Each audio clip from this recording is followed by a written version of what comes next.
What's up, guys? Mr. Dan here. Welcome back to the channel and another Norris November review. Today we're going to take a look at the 1978 film Good Guys Wear Black, directed by Ted Post, a very significant film in the early career of Chuck Norris. This film really helped to launch him, and I remember as a kid seeing the commercial for this, seeing the signature stunt here. I love the way the mirrored sunglasses come on, where he jumps through a car window and kicks some guy that's driving at him, or somebody does. We'll get to that in a moment. But listen, for the month of November, you know, I have my Martial Arts Monday reviews. Certainly 5 Mondays in November, there was enough Chuck Norris martial arts films to fill that. I'm not even going to get to them all this year. But then there's some other films that aren't as heavy with the martial arts, or they feature just basically action and a lot of, gunfire and other action scenes. Some of those films I've done other days of the week. This one could have qualified, I think, for a Martial Arts Monday, certainly. It's described as a explosive martial arts classic on the cover, and he does a few signature jumps in here. He's kicking people off a motorcycle. There's enough martial arts for it to qualify, but don't let that take away from the fact that this is a really solid, it's like a political thriller, really, and it's really, I think, one of the better scripts that Chuck's ever had to work with, which is surprising considering, apparently, having watched an interview with the director, Ted Post, they were working on the script as they were filming. It doesn't feel like that at all. It feels like it's a very polished script. If this film was made a few years earlier, and it starred someone like Burt Lancaster, who, he made a lot of political thrillers, that's why he comes to mind, this would be considered just a really solid thriller, political thriller. But because Chuck's in it, I think people just, some people unfortunately are just going to write it off as kind of a brainless action film. He made some of those for sure. And I'll be covering a few of those this month. Invasion USA, I'm looking at you. But this is a really solid film all around. Well made, well acted, well paced. Ted Post was really a good guy to work with Chuck at this stage in his career. That's for sure. And Aaron Norris, of course, his brother, he would eventually go on to work with Chuck and direct a lot of his films. This is his first on-screen appearance, and they worked on the martial arts choreography together, him and Chuck. So kind of a pivotal role in the development of that whole team. Very solid script. How'd you like the music? I was a little surprised by that. I had forgotten that it has this kind of a jazzy, sultry soundtrack in parts. My buddy Leon from Cult Flicks 24, in my review of Forced Vengeance, he left a comment where he said, oh yeah, the soundtrack on this one is good. And, you don't really think of that when you think of Chuck Norris films. Unfortunately, we only think of Chuck, we look at Chuck Norris through like one lens. And I think watching a whole bunch of Chuck Norris films in a row this month has really kind of opened my eyes to how different some of his films are. And essentially, let's get to the plot. Just bare bones here. This film starts out at the closing days of the Vietnam War, where James Franciscus, who worked with Ted Post in Beneath the Planet of the Apes. Ted Post also made a couple films with Clint Eastwood, Magnum Force and Hang 'em High. Solid director. He's on the team that's negotiating the end to the Vietnam War, but there's that pesky question of the POWs left behind, which was a huge thing in the 70s. I mean, how many movies were made about that? I mean, Chuck made a whole trilogy based on that, right?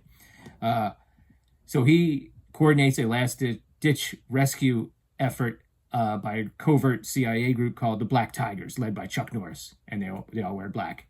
And that's a pretty good scene. They have a lot of lighthearted banter. They have a South Vietnamese major with them, played by Soon Tek Oh, very solid character actor. He was in just dozens of things in the 70s and beyond and before. He's like, I don't understand this humor before such a serious mission, But Aaron Norris is in that scene, and Stack Pierce, veteran actor. Not everybody makes it.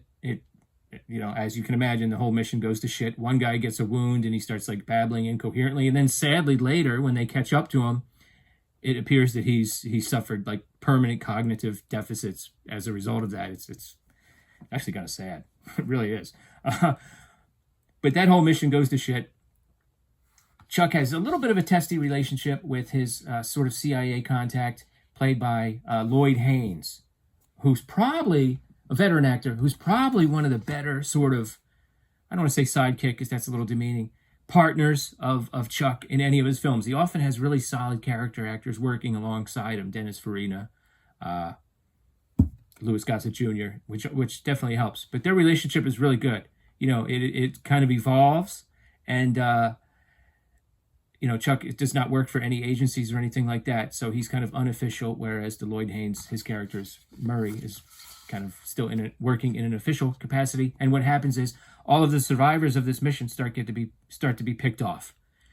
And a reporter, or someone that Chuck thinks is a reporter, played by the lovely Ann Archer, sets up a meeting with him and just basically won't leave her alone. And essentially she throws herself at him, which, it's tough to be Chuck Norris sometimes, I guess. But she's not whom she appears to be. There may be some trust issues there. It actually says on the back who she actually is, if you want to read it on this Kino Lorber Blu-ray.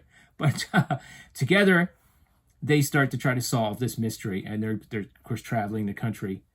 Very good scenery and different locations in this film, trying to prevent these guys from being assassinated while figuring out why. And it has to do something with the James Franciscus character now being promoted to like Secretary of State.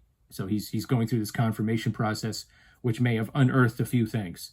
And some of the characters, some of the survivors of this sort of massacre or botched operation in the beginning will come back in key pivotal roles. And some of them may have motivations which are different than you think.